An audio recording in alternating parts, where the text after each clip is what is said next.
नमस्कार। आकाशवाणी जयपुर अजमेर से प्रस्तुत है प्रादेशिक समाचार।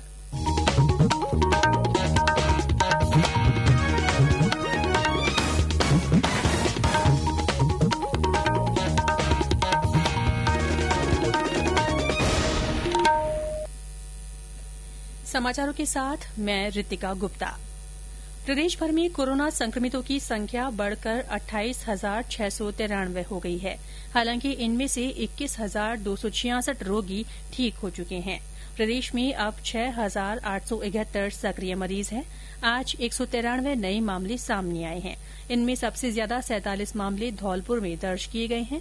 इनके अलावा अजमेर में 34, कोटा में 29, अलवर में 19, नागौर में 12, हनुमानगढ़ और जयपुर में 10-10, उदयपुर में 9, सवाईमाधोपुर में 4, बांसवाड़ा और झुंझुनू में 3-3, झालावाड़ में 2, बारां, बाड़मेर, भीलवाड़ा, चूरू और टोंक में 1-1 और अन्य राज्य के 6 लोगों में कोरोना संक्रमण की पुष्टि हुई है।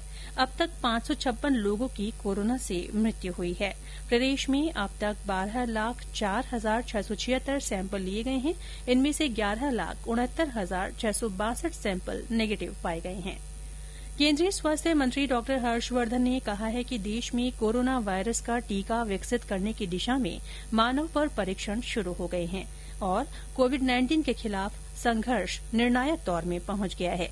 एक ट्वीट में श्री हर्षवर्धन ने कहा कि टीका विकसित करने के प्रयास पिछले कई महीनों से जारी थे और इस दिशा में सकारात्मक संकेत मिले हैं। उन्होंने कहा कि भारत इस महामारी पर पूरी तरह नियंत्रण करने में सफल होगा। उन्होंने बताया कि प्रारंभिक परीक्षणों में कोई दुष्प्रभाव सामने नहीं आए हैं। स्वास्थ्य मंत्री ने कहा कि ये परीक्षण 14 संस्थानों में चल रहे हैं।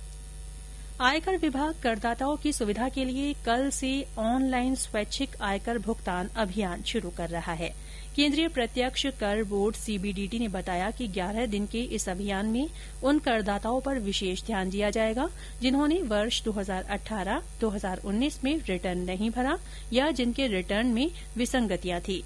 बोर्ड ने कहा कि अभियान का उद्देश्य करदाताओं को ऑनलाइन अपने वित्तीय लेन देन की पुष्टि की सुविधा देना और स्वैच्छिक कर अनुपालन के लिए प्रेरित करना है।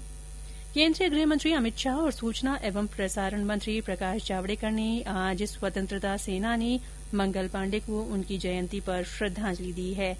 एक ट्वीट में श्री शाह ने कहा कि मंगल पांडे 1857 की क्रांति के सूत्रधारों में से एक थे और उनकी देशभक्ति तथा बलिदान ने लाखों देशवासियों को स्वतंत्रता संग्राम में भाग लेने के लिए प्रेरित किया।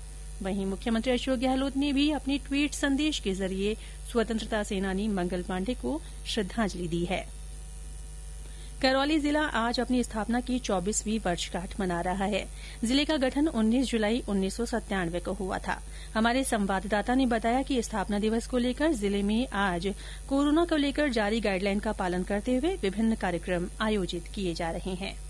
कल सुबह जिला मुख्यालय के नगाड़ खाना दरवाजा से कलेक्ट्रेट तक साइकिल रैली निकाली गई, जिसको जिला कलेक्टर सिद्धार्थ सियाग ने हरी झंडी दिखाकर रवाना किया। साइकिल रैली में जिला प्रशासन के अधिकारियों सहित शहर के गणमान्य लोगों ने भाग लिया। हालांकि इस बार कोविड महामारी के चलते जिला प्रशासन द्वारा कार्यक्रमों में विशेष सतर्कता बरती जा रही है। सोशल डिस्टेंसिंग और मास्क की अनिवार्यता के साथ कार्यक्रम आयोजित किए जा रहे हैं। इसी श्रृंखला में सूचना केंद्र सभागार में आज स्कूली छात्र छात्राओं की पेंटिंग प्रतियोगिता भी आयोजित की जा रही है। भाग्यवारी शर्मा, आकाशवाणी समाचार, करौली। प्रधानमंत्री नरेंद्र मोदी 26 जुलाई को आकाशवाणी से मन की बात कार्यक्रम में अपने विचार साझा करेंगे। ये इस मासिक रेडियो कार्यक्रम की 67वीं कड़ी होगी। प्रधानमंत्री ने इस कार्यक्रम के लिए श्रोताओं से उनके सुझाव मांगे हैं। मौसम विभाग ने आज भरतपुर और जयपुर संभाग में कहीं कहीं भारी बारिश की संभावना जताई है। विभाग के अनुसार अगले 2-3 दिनों में प्रदेश के उत्तरी भागों में कहीं कहीं तेज बारिश हो सकती है। इस बीच राज्य में पिछले 24 घंटों में सबसे ज्यादा बारिश दौसा में 60 मिलीमीटर दर्ज की गई। मौसम विभाग के अनुसार जयपुर में 58 मिलीमीटर, हनुमानगढ़ के भादरा में 51, बीकानेर में 36.3, जालौर में 35, भरतपुर में 34 और जोधपुर के बापिनी और डेचू में 30 मिलीमीटर बारिश दर्ज की गई। और अब आकाशवाणी जयपुर के श्रोताओं के लिए एक विशेष अपील। श्रोताओं, कोरोना से बचाव के लिए घर से बाहर हमेशा मास्क पहनें और 2 गज की दूरी बनाए रखें। बार बार हाथ धोएं या सैनिटाइजर से साफ करें और बहुत आवश्यक होने पर ही घर से बाहर निकलें। इसी के साथ प्रादेशिक समाचार बुलेटिन समाप्त हुआ। हमारा अगला बुलेटिन राजस्थानी में दोपहर 3 बजे प्रसारित होगा। नमस्कार।